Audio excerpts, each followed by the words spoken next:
안녕하세요. 저는 40대 중반의 남자입니다. 가만히 있어도 땀이 송송 맺히는 요즘에는 왜인지 외할머니가 해주시던 콩국수가 생각이 나는데요. 오늘도 점심에 회사 식구들과 맛집이라는 곳에 가서 줄을 서 먹는데 외할머니가 더 생각이 나 할머니와 저와의 이야기를 사연으로 써보자 싶어 이렇게 컴퓨터 앞에 앉았습니다. 할머니와 저와의 이야기를 하려면 먼저 저희 부모님의 이야기부터 해야 할 것 같네요. 저희 어머니와 아버지는 초등학교 1학년 때 짝으로 만난 것을 시작으로 친구가 되셨다고 하더라고요. 한 마을이기는 하지만 골목이 달라 모르시다가 학교에 가서 만나신 거라 하더라고요. 저희 어머니가 굉장히 외향적인 분이시라 그때도 친구들 우르르 몰고 집으로 데리고 와 놀다 보니 외할머니께서 간식 챙기느라 힘드셨다고 하더라고요.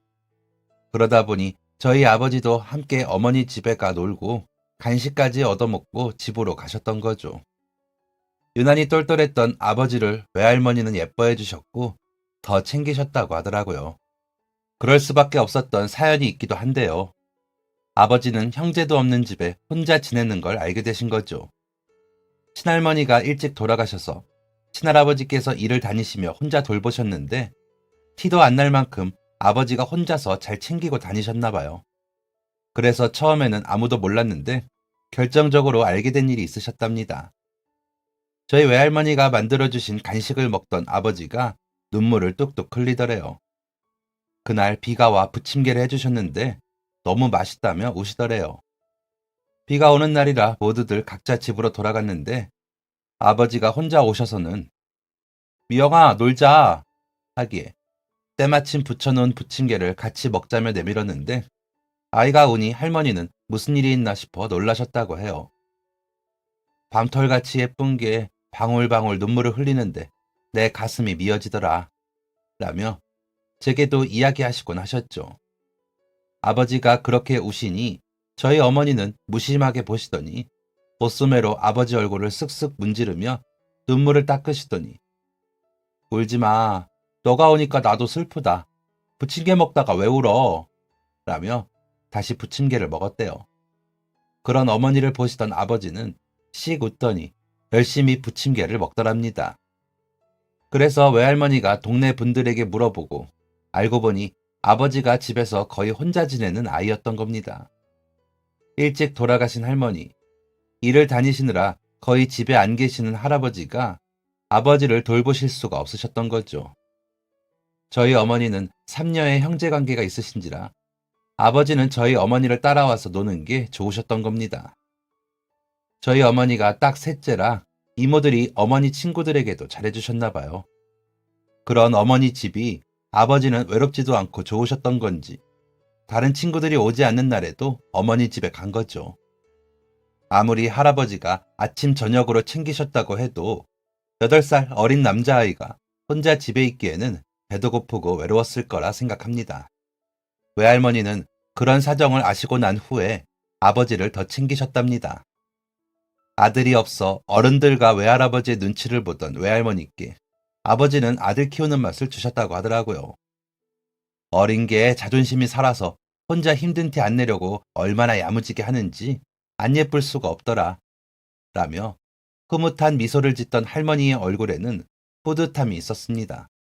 큰이모도 너희 아빠는 우리 엄마한테 아들이었어. 얼마나 예뻐했다고.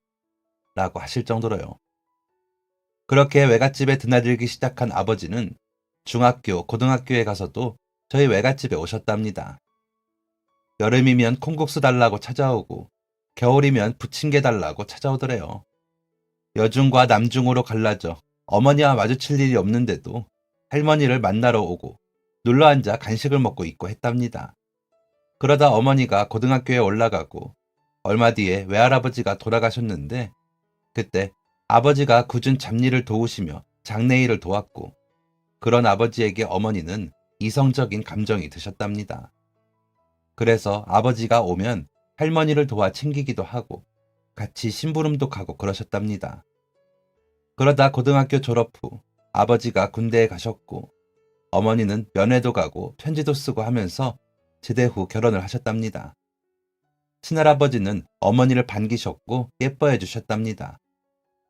결혼을 하고도 한 마을에 살다 보니 외할머니와도 왕래가 많았고 아버지는 좋은 게 생기면 무조건 할머니께 먼저 가져가 놓고 가셨답니다. 그런 아버지를 할머니는 사위가 아닌 아들처럼 챙기셨고요. 공부를 잘했던 아버지가 학업을 이어가지 못한 것을 안타깝게 여기시던 할머니는 현석아, 그러지 말고 공부해. 장모 좋다는 게 뭐니? 너 잘하는 공부 마저 하게 해줄게. 라고 하셨지만 아버지는 어머니, 내가 공부하면 미영이는 어떻게 해? 미영이 먹여 살려야지. 뱃속의 아이는 어쩌고. 우리 아버지도 고생 그만하게 하시려면 내가 얼른 벌어야지. 내가 얼른 돈 많이 벌어서 우리 어머니도 호강시켜주고 하시면서 일을 다니셨답니다. 그러다 할아버지께서 쓰러지셨고 병원비를 벌겠다며 공장의 잔업까지 다 하시고 야근 당직도 다 하셨답니다. 할아버지 간호는 어머니와 할머니가 하셨는데 어머니가 저를 임신하고 계시다 보니 혼자서 할 수 없어 할머니 손을 빌릴 수밖에 없으셨던 거죠. 할아버지는 미안하셨는지 할머니를 내외하시면서도 간호를 받으셔야 하니 많이 힘들어 하셨다고 하더라고요. 하지만 다른 방도가 없으니 간호를 받으시긴 했지만 많이 우시고 속상해 하셨답니다. 그러다 제가 태어나기 2달 전에 돌아가셨는데 저희 외할머니께 사돈 고맙습니다. 우리 현석이 잘 부탁합니다. 라고 하셨다고 하더라고요. 할머니는 그 말에 아버지를 더 챙기셨다고 해요. 어머니가 말씀하시기를 너희 할머니는 딸인 나보다 너희 아버지 보시려고 우리 집에 오셨어. 너가 아버지를 꼭 빼닮은 걸 얼마나 좋아하던지. 너희 이모들이 내 자식들은 본체만치 한다고 삐질 정도였다니까. 이모부들도 너희 아빠만 사위냐고 서운하다고 할 정도였어. 라고 하시더라고요. 그런 아버지가 갑자기 돌아가시고 외할머니는 너무 괴로워하셨답니다.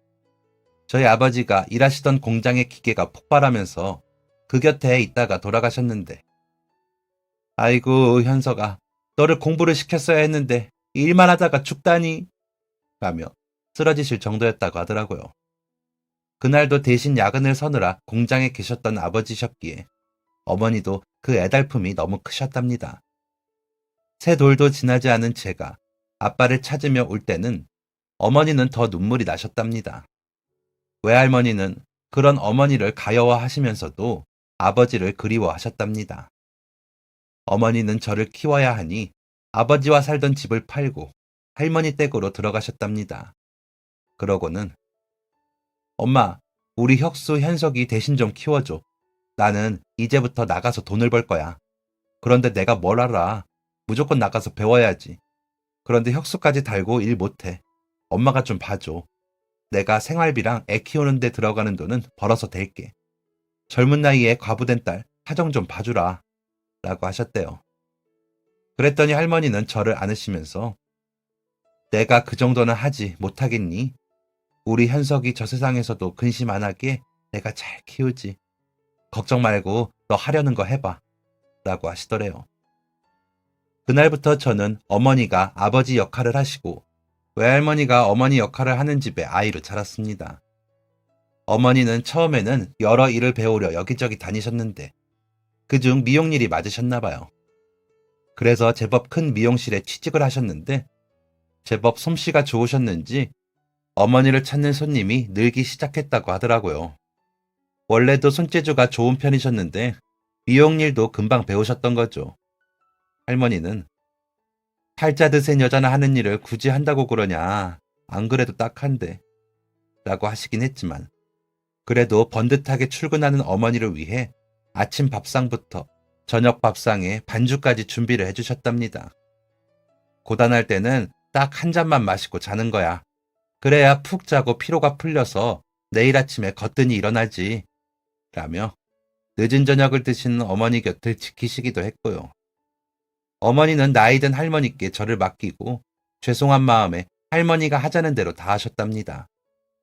그래서인지 어머니와 할머니는 사이가 무척 좋으셨습니다.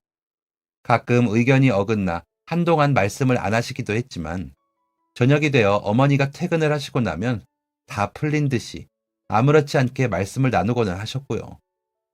어머니가 출근을 하시고 저를 안고는 간혹 에휴, 현석이가 있었으면 저게 고생을 덜 할 텐데. 고생만 하다가 간 안쓰러운 사람 잊지도 못하고 어쩌나 라며 타령을 하듯 흥얼거리기도 하셨습니다. 노래도 아닌데 너무 슬프고 허탈하게 느껴져 마음에 박히는 느낌이었다고 할까요? 할머니 품에서 듣고 때로는 할머니 등에서 들으며 자라서 그런지 가끔 저도 그 가락을 흥얼거리기도 하고요. 그러고 나면 할머니가 사무치게 그립습니다. 제 얼굴을 빤히 들여다보시면서 아이고 잘생겼다. 우리 현석이 아들이 맞네. 똑 닮았어. 다른 건 다 닮아도 명 짧은 건 닮지 마라. 하시고는 쓰다듬으며 웃던 그 얼굴이 너무 그립습니다.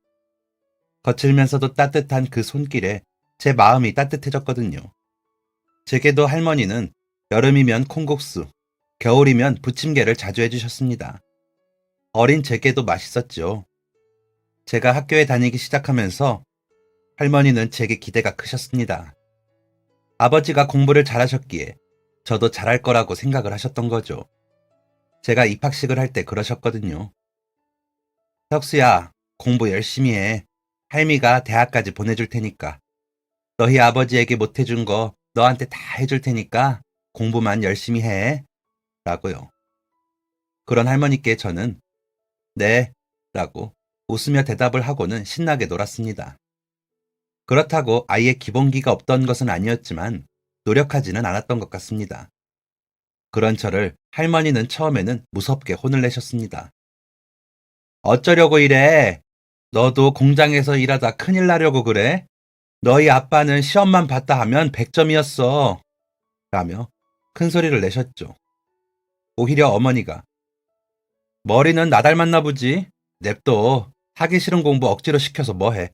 하고 싶은 거 하면 돼. 라며 제 편을 들어주셨고요. 어머니가 새로 차린 미용실이 제법 잘 돼 바쁘셨는데도 그러셨습니다. 할머니는 무척 못마땅해 하셨지만 점점 크는 제게 닥달하면 제가 엇나갈까 싶으셨는지 그저 공부 좀 하고 놀아라 라고만 하셨습니다. 아버지 제삿날이 다가오면 제사 음식을 하시면서 우리 현석이가 너보고 깜짝 놀라겠다.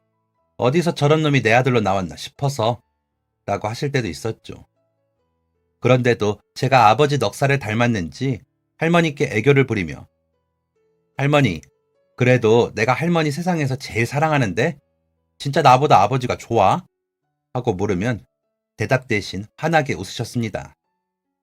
저는 그런 할머니의 미소를 보며 만족을 했고요. 사진 속의 아버지는 정말 저와 닮았지만 목소리도 알 수 없고 어떻게 웃는지도 알 수 없던 저는 아버지에 대한 그리움보다는 궁금함이 더 커졌습니다. 어떤 사람이기에 할머니가 그토록 대견해 하시며 이렇게 그리워하실까 하는 궁금증도 있었고 나와 얼마나 닮았을까 하는 궁금증도 있었습니다. 하지만 아버지 제삿날마다 반주가 한 잔이 아닌 여러 잔이 되는 어머니와 부엌에서 눈물만 연신 훔치시는 할머니께 묻지도 못했습니다. 그래서 아버지에 대한 궁금증은 마음속 깊이 묻을 수밖에 없었죠. 가끔 이모들이 저를 만나면 아휴, 너는 진짜 너희 아빠 판박이다. 웃을 때가 더 닮았어. 라며 하시는 말을 듣고 거울을 보며 괜히 웃어도 보고 이리저리 얼굴을 비추며 아버지 사진과 비교하기만 할 뿐이었죠. 그러다 제가 중학교 2학년 때쯤 아버지 제사를 치르고 상을 치우는데 그날따라 유난히 음복을 길게 하신 어머니께서 저에게 너희 아빠는 야간 대학이라도 다니고 싶어 했어. 지방 형편만 아니었어도 대학에 가려고 했는데 못 갔거든. 나는 아예 갈 생각이 없었는데. 그러더니 너가 태어나고 두돌인가 됐을 때 그러더라. 우리 혁수한테 자랑스러운 아버지가 되고 싶어서 야간 대학이라도 다니고 싶다고. 그래서 그러라고 했는데 그렇게 사고가 나서. 라더니 펑펑 우시더라고요. 어머니가 그렇게 우시는 걸 처음 본 저는 당황스러운 마음에 어쩔 줄을 몰라 허둥지둥 거리고 있었습니다. 그런데 할머니께서 부엌에서 눈물을 닦으시고 나오시더니 안 그래도 아버지 없이 혼자 마음 삭히는 애 앞에서 이게 무슨 짓이야. 음복했으면 들어가 자. 현석이가 와서 보고 놀라서 가겠다. 잘 버티다가 이게 무슨 짓이니? 자, 들어가. 라며 어머니를 방으로 들여보내셨습니다. 그러시더니 저에게 여자 혼자 어린 아들 건사하고 나가 돈 버는 게 쉬운 일이 아니야. 그러니까 공부 열심히 해. 너희 아버지 닮아서 잘할 건데 왜 안 해? 라며 눈을 흘기시더니 아버지 사진을 보시며 현서가 우리 혁수 공부 좀 하게 해줘라. 라더니 다시 눈물을 닦으시며 상을 치우셨습니다. 할머니와 어머니의 훌쩍이는 소리와 함께 밤이 깊어가던 그날을 지금도 잊을 수가 없습니다. 제가 처음으로 나태한 제 스스로에게 죄의식을 가진 날이거든요. 어떻게든 어머니와 할머니를 기쁘게 해드리고 싶다는 열망을 가진 날이기도 하고요. 그 후로 제가 몸도 마음도 자라면서 이모부들께서 돌아가며 저를 데리고 목욕탕도 데려가 주시고 면도하는 법도 알려주셨습니다. 처음으로 면도를 하고 상처가 나 밴드를 붙이고 집으로 간 날에는 할머니가 세상이 끝난 것처럼 걱정을 하셨습니다. 세상에 면도하다가 그 예쁜 얼굴 다 해먹겠다. 이게 뭐니? 어휴. 라며 얼굴에 연고를 바르고 또 바르셨죠. 어찌나 자주 연고를 바르셨는지 흉터도 안 남고 나아지더라고요. 그런 할머니를 위해 제가 할 수 있는 일은 단 한 가지, 공부를 하는 일이었습니다. 그래서 최선을 다하진 않았지만 전보다 조금 더 공부를 해 성적을 올렸습니다. 할머니는 거봐라, 하면 잘하지 않니? 라면서 기뻐하셨기에 꾸준히 제가 할 수 있는 선에서 공부를 했습니다. 하지만 고등학교에 올라가며 상황은 많이 달라지더군요. 사춘기가 온 건지 다 싫고 다 귀찮아지더라고요. 핑계 같지만 한 친구가 그래봤자 애비 없는 자식이 뭐가 잘났다고 라고 하는 말을 들었거든요. 그 친구와 나름 가깝다고 여겼기 때문에 그 배신감은 이루 말할 수가 없었습니다. 대단한 일이 있었던 것도 아니었습니다. 그저 그 친구보다 시험 한두 문제 더 맞았을 뿐이죠. 그랬다고 뒤돌아 제가 없는 자리에서 그런 험담을 하는 그 친구를 흠씬 두들겨 패줄 수도 있었지만 충격을 받아서인지 그 자리를 서둘러 벗어나기 바빴습니다. 그 후로 저는 뭘 하든 자신감이 없어졌습니다. 어차피 애비 없는 자식이라던 그 친구의 말이 계속 맴돌았고 다른 아이들이 저를 보며 그렇게 쑥덕거린다고 생각하니 도저히 뭘 할 수가 없더라고요. 공부도 전처럼 하지 않고 나가지도 않고 방 안에 있는 저를 한동안 어머니와 할머니는 모르는 척 하시더군요. 그러다 제가 고2쯤 올라갈 무렵에는 도대체 뭐가 문제니? 라고 시작된 어머니의 말들이 속사포같이 터져 나왔습니다. 혁수야, 너가 돈 대줄 엄마가 없어? 너 뒷바라지 하느라 몸 아낄 줄 모르는 할머니가 없어. 왜 그래? 고등학교에 갔으면 더 열심히 해야지. 왜 점점 더 안 해? 라며 저를 몰아붙이시는 어머니 앞에서 저는 엉엉 울면서 어차피 그래봤자 애비 없는 자식이잖아요. 라고 소리를 쳐버렸습니다. 그 말에 놀란 어머니와 할머니는 저를 보시기만 하시다가 할머니가 오셔서 제 뺨을 때리시더군요. 이놈의 자식이 어디서 그런 말을 해? 너가 애비가 왜 없어? 그 사고만 아니었어도 버젓이 살아서 공부에 훌륭한 사람이 됐을 거다. 라며 소리도 치시고요. 그러고 난 할머니의 손은 부들부들 떨리고 있었습니다. 아니, 온몸을 덜덜 떨고 계셨죠. 하지만 저는 거기서 멈추지 못하고 아버지라는 사람 살았어도 공장이나 다니면서 매일 술만 마셨겠죠. 그러니까 내가 공부를 하든지 말든지 참견 마세요. 내가 다 알아서 해요. 라며 소리를 치고 방문을 닫아버렸습니다. 그러고는 며칠을 밥도 안 먹고 학교도 가지 않았습니다. 화장실도 새벽에 아무도 없을 때나 가고 아예 방 밖으로 출입을 하지 않았죠. 그러길 한 3일 했나. 새벽에 화장실을 가려고 방문을 나섰는데 할머니가 서 계시더라고요. 저는 깜짝 놀라 흠칫했는데 그런 저와 눈도 맞추지 않고 할머니는 제 방으로 뚜벅뚜벅 걸어 들어오셨습니다. 그러더니 아버지 어릴 적부터 제가 태어날 때까지 사진과 아버지가 썼다던 일기, 공부한 책들을 제 책상에 올려놓고는 이게 다 너희 아버지가 하던 거야. 더 크면 보여줄까 했는데 너 이렇게 마음 못 잡는 거 보고 도저히 안 되겠다. 쭉 봐. 보고도 생각이 안 바뀌면 나도 어쩔 수 없다. 하지만 보고 생각이 바뀌면 너가 앞으로 어떻게 해야 할지 생각해보고 내일 아침에 이야기해. 라더니 나가시더라고요. 모두의 말처럼 아버지와 저는 어린 시절 사진부터 많이 닮아 있더군요. 어린 아버지와 어린 어머니가 함께 웃는 사진은 왜인지 모르게 가슴이 쿵하고 내려앉는 느낌이 들더라고요. 그러다 읽은 아버지 일기에는 매일이 희망적인 말들 뿐이었습니다. 저보다 더 어려운 상황들이었는데도 말이죠. 돈이 없어 대학을 포기할 때도, 군대에서 고된 훈련을 받았을 때에도, 할아버지가 쓰러지셔서 비싼 병원비를 감당해낼 때조차도 희망을 놓지 않으셨더라고요. 그 일기 마지막 부분에는 저에 관련된 이야기들이 많았는데 그중 우리 혁수가 날 닮아 그런지 머리가 좋은 것 같다.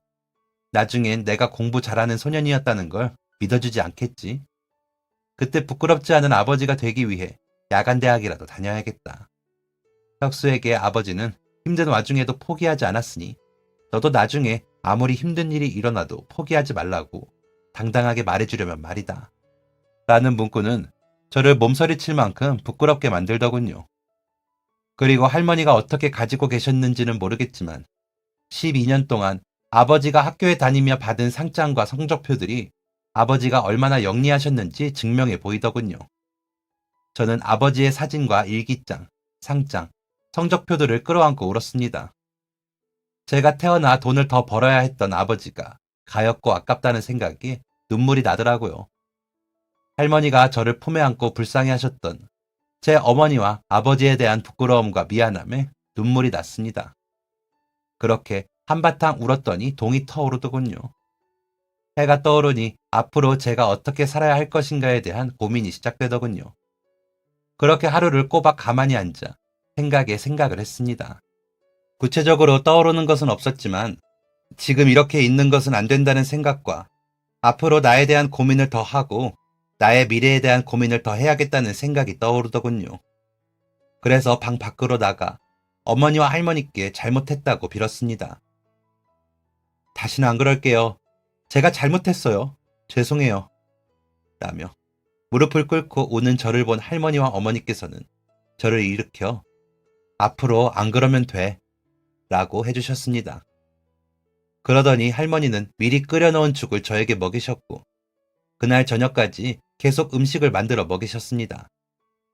죽을 먹고 기운을 차린 저는 일단 깨끗이 씻고 면도까지 마치고 다시 학교에 나갈 준비를 했습니다. 가방을 싸는데 손이 벌벌 떨려 학교에는 도저히 못 가겠더라고요. 그래서 어머니와 할머니께 학교를 그만두고 검정고시를 보겠다 말씀을 드렸습니다. 그런 저에게 어머니는 그래, 너가 그렇게 하고 싶으면 그렇게 해. 대신 그 책임도 너가 지는 거야. 라고 하셨고 할머니는 뭐라고 하고 싶어 하는 눈치였지만 말을 아끼시더라고요. 저는 더 이상 할머니와 어머니를 실망시켜드릴 수 없었기에 열심히 공부해 검정고시에 합격을 했습니다. 그러고는 재수생들이 다니는 학원을 다니며 대학을 들어가기 위해 공부를 시작했습니다. 검정고시에 합격하기는 했지만 대입 공부는 또 다르더라고요. 어렵기도 하고 장기전이다 보니 집중이 잘 안 됐습니다. 그러다 같이 학원에 다니던 한 형이 나 내일 군대 간다. 우리 부모님 모르게 가려고. 우리 엄마 아버지는 집안에 대학생 하나 만들어보자고 성하시지만 아무리 생각해도 나는 공부랑 안 맞아. 차라리 군대 제대해서 기술 배워가지고 번 돈으로 효도하는 게 빠를 것 같아. 학원비도 아끼고 라고 하더군요. 그러더니 정말로 다음 날부터 학원에 나오지 않더라고요. 그때 제가 적잖이 충격을 받았던 것 같습니다. 꼭 대학에 가지 않고도 다른 방향으로 갈 수도 있겠다는 생각도 들었고요. 번번이 떨어지는 모의고사 성적에 자신감이 많이 떨어지기도 했던 터라 더 그렇게 느꼈던 것 같습니다. 처음으로 도전한 대입 도전에서 입시에 실패한 저는 군대에 가야겠다고 생각을 했습니다. 그래서 자원 입대를 해버렸죠. 입대 날짜가 나오고도 어머니와 할머니께 말씀드리지 않았습니다. 그러다 입대 첫날 갑자기 제가 군대에 간다고 하자 어머니와 할머니는 기가 막혀 하시더라고요. 그러시더니 그런 것까지 지 아버지와 똑같다 하시며 혀를 차셨습니다. 입대 날 아침 일찍 일어난 제 머리를 어머니께서 직접 깎아주시며 잘 다녀와 가서 많이 생각해. 너가 어떤 사람이 되고 싶은지. 알았지? 라고 하셨습니다. 눈물을 글썽이시고 울먹거리셨지만 최대한 담담히 저를 보내주시려고 노력하셨습니다. 할머니는 어린 아이처럼 우시더라고요. 그런 할머니께 할머니, 시간 금방 간대. 휴가도 부지런히 나올게. 나중에 나 귀찮다고만 하지 마. 알았지? 걱정 말고 계세요. 라며 어리광을 부리고 있는 힘껏 두 분을 안아드리고는 저는 집을 나섰습니다. 대문 앞을 나섰는데 왜인지 모르게 제가 달라진 것 같은 느낌에 조금 이상하더라고요. 지금 생각해보면 여전히 어리고 유치할 뿐인데 그때는 왜 그렇게 어른이 된 것 같았는지 모르겠습니다. 군대는 정말 힘든 곳이었습니다. 훈련도 힘들고 사람 관계도 힘들더군요. 아무 생각 없이 시간이 가는 대로 나를 맡기라는 충고는 하나도 소용이 없었습니다.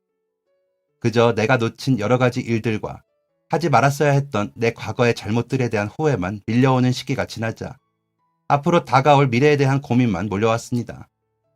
인생의 중요한 고민을 하며 여전히 힘든 훈련을 받아야 했고 맞지 않는 사람들과 섞여 부딪히고 이겨내야 했습니다. 괴로웠습니다.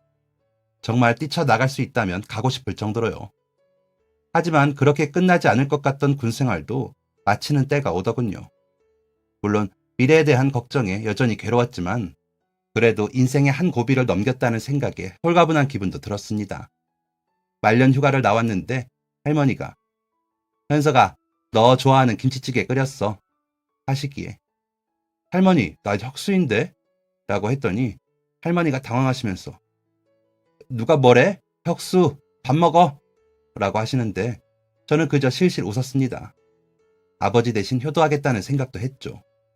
제대를 하고 집으로 돌아오니 저를 안고 할머니가 우시며 현석아, 잘 왔다. 잘 왔어.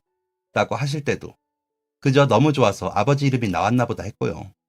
그저 제가 뭘 해야 할까에 대한 고민만 하느라 할머니가 이상해지시는 것도 눈치채지 못했습니다. 번번이 찌개를 태우시고 밥통에 버튼을 누르지 않아 밥이 되지 않을 때도 그저 깜빡하셨나 보다. 그냥 좀 피곤하신가 보다 했고 할머니가 하루 종일 잠을 주무셔도 몸살이 나셨나 했습니다. 할머니가 선체로 소변을 보시기 전까지는 말이죠. 아침에 일어나 밥을 지으면서 달걀을 3개나 바닥에 떨어뜨리셨을 때 알았어야 했는데 그 정도 실수는 누구나 할 수 있다고 생각했습니다. 우리 할머니는 오래오래 건강하게 제 곁에 있을 거라고 장담했었죠. 그러고는 할머니보다 다른 문제들이 눈에 보일 뿐 할머니는 우선순위가 아니었습니다. 어머니도 돈을 더 벌어 어머니의 노후와 저의 미래에 투자하실 생각만 하셨지 할머니가 쓰러져 가고 계신 것을 모르셨더라고요. 그렇게 각자의 자리에서 최선을 다하기만 하면 되는 줄 알았습니다.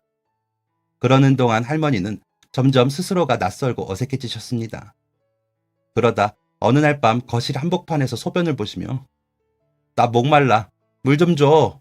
라고 하시더라고요. 그러더니 흘러내린 소변을 보시며 놀라서는 그 자리에 주저앉으셨습니다. 그때까지도 몰랐습니다. 할머니의 머릿속이 뒤죽박죽이 되고 있다는 것을요. 급하게 병원에 모시고 가 이리저리 검사를 받으면서도 신장이나 간 같은 장기들이 이상이 있나 싶어 걱정을 했습니다. 그런데 검사 결과를 본 의사 선생님께서는 할머니가 치매라고 하시더군요. 아직 경증이라 약을 먹으면 진행 속도는 지연시킬 수 있다며 시간 어긋나지 않게 약을 복용하게 하라고 하시면서 가족들이 점점 더 힘드실 거예요. 환자는 본인이 그러는 줄도 모르고 하니까요. 지금 상태로는 약을 드시면 조금 차도가 있기는 할 거예요. 그래도 마음의 각오를 하시는 게 좋습니다. 라고 하시더라고요. 저는 그날부터 할머니 곁을 지키기로 했습니다. 어머니는 여전히 미용실 운영을 하고 계셨고 이모들은 손자 손녀들을 봐주느라 정신이 없었으니까요. 딱히 제 일이 없는 제가 하는 게 맞기도 했고 제가 하고 싶기도 했습니다. 처음에는 아무것도 모르고 약만 시간 맞춰 드리고 할머니가 실수하시지 않도록 제가 대신에 집안일을 하는 게 다였습니다.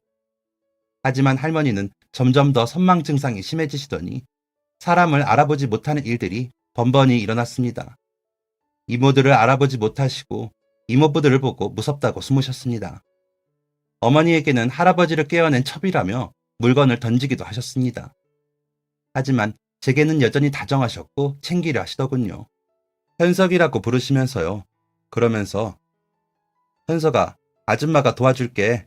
공부해. 대학 가. 포기하지 마. 너희 아버지께도 아줌마가 잘 말해줄게. 너가 학교에서 이렇게 성적을 잘 봤는데 왜 학교를 그만둬? 얼른 공부해. 아줌마가 너 좋아하는 콩국수 해줄게. 라며 속삭이셨죠. 그러시더니 제가 책상 앞을 떠나지 못하도록 곁을 지키셨습니다. 저는 묵혀두었던 책들을 꺼내 공부하기 시작했습니다. 그렇게 저를 지키실 때 제일 멀쩡하게 보이는 할머니를 외면할 수가 없더라고요. 제가 공부를 하고 있으면 현서가, 아줌마가 간식 만들어 올까? 부침개? 아니면 너 좋아하는 콩국수? 아니면 고구마 구워줘? 라며 행복한 표정으로 바라보시기도 했고요. 그러시면서 아프시기 전처럼 음식도 하시고 화장실도 제대로 가시기도 했습니다. 그러다 보니 저는 아버지인 척 공부를 할 수밖에 없게 되더라고요. 아줌마, 수학에서 이 부분이 제일 재미있어요.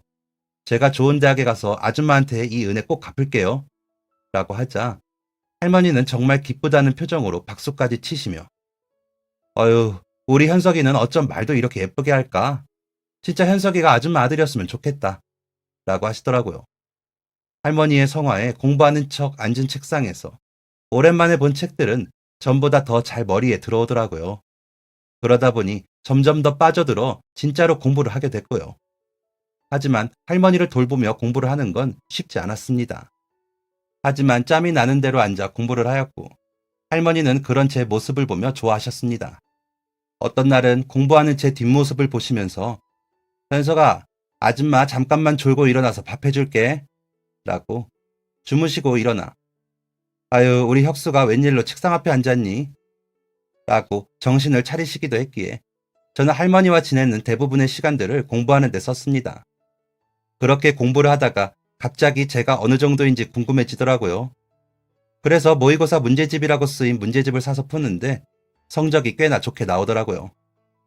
그래서 유명 학원에 찾아가 실력 테스트를 받아보니 전 과목이 우수한 정도로 나오더라고요. 이게 무슨 일인가 싶어 어안이 벙벙하다가 이대로는 아쉽다는 생각이 들더군요. 하지만 그 당시 제 나이가 23이 지나고 있었는데 대학에 입학기에 신입생으로 다닐 생각을 하니 좀 부끄럽더라고요. 그런데 그날 저녁 마침 제 마음을 들여다보시듯이 할머니께서 제게 대학 가야 해. 그래야 현석이 너가 살아.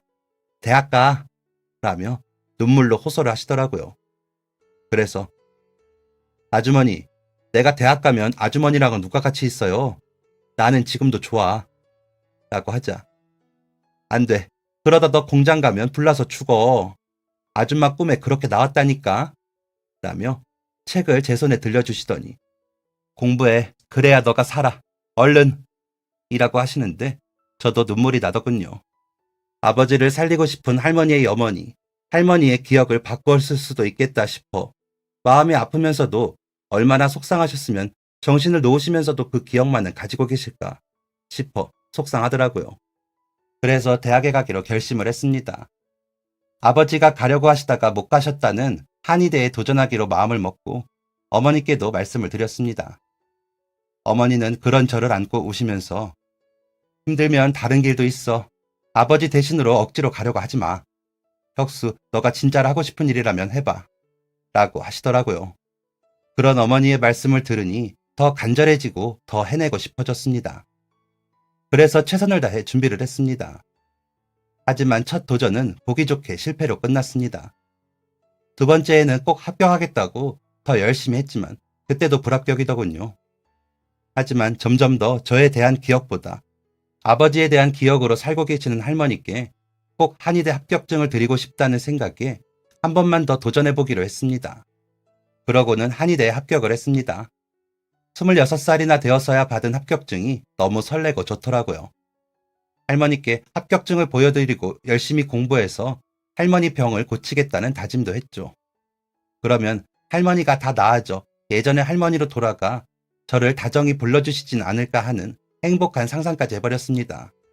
하지만 할머니는 점점 더 심한 환청과 환시를 겪으시며 힘들어하셨고 점점 운동 능력이 없어지며 말씀도 못하고 누워만 계시다가 제가 한의대를 졸업도 하기 전에 돌아가시더라고요. 여기저기 치매에 좋다는 기록을 보고 약재를 다려드리기도 해보고 혈액순환에 좋다는 찜질도 해드렸는데 그죠? 우리 현석이가 드디어 한의대를 가서 이 아줌마는 너무 좋아. 덕분에 내가 호강하네. 라며 웃으실 뿐이었습니다. 그럼 괜히 돌아가신 아버지를 질투하기도 했습니다. 할머니께 도대체 어떻게 하셨기에 이렇게 할머니 마음을 독차지하셨는지 말이죠. 그런데 그 의문은 할머니가 제 손을 잡고 우리 미영이랑 혁수 잘 부탁해. 혁수가 삐졌나 봐. 할미 보러 안 오네. 라고 하시며 가쁜 숨을 몰아쉬시던 할머니의 말에서 다 풀렸습니다. 그렇습니다. 할머니는 어머니와 제가 아버지가 계신 세상에서 행복하길 바라셨던 거죠. 그 마음을 알고 나니 저는 더 조바심이 났습니다. 할머니가 조금이라도 더 저희 곁에 계셔주시길 바랐으니까요. 그런 조바심을 지나쳐 할머니는 의식이 없어지셨고 병원 응급실을 거쳐 중환자실에 20일 정도 머무시다가 돌아가셨습니다. 말씀을 하실 수 있으실 때까지 저는 혁수가 아닌 현석이로 부르셨지만 저는 더 이상 아버지를 질투하지 않았습니다. 할머니의 진심을 알았으니까요. 어머니는 할머니가 돌아가시고 한동안 마음을 못 잡으셨습니다. 미용실도 못 나가시고 아침 저녁으로 눈물만 흘리셨죠. 저에게 현석이라고 하셨던 것만큼 막내딸에 대한 걱정이 깊으셨다는 걸 어머니도 아셨으니까요. 우리 엄마는 나 때문에 고생만 하다가 아프다 돌아가셨어. 라며 우셨습니다. 이모들은 그런 어머니께 야, 그래도 너는 같이 모시고 살면서 엄마 사랑 다 받았다. 모시고 사느라 고생했어. 엄마가 너 때문에 고생한 게 아니라 너 덕분에 그만큼 좋으셨던 거야. 매번 너희 자랑이셨어, 엄마는. 우리가 너희한테 할 말이 없다.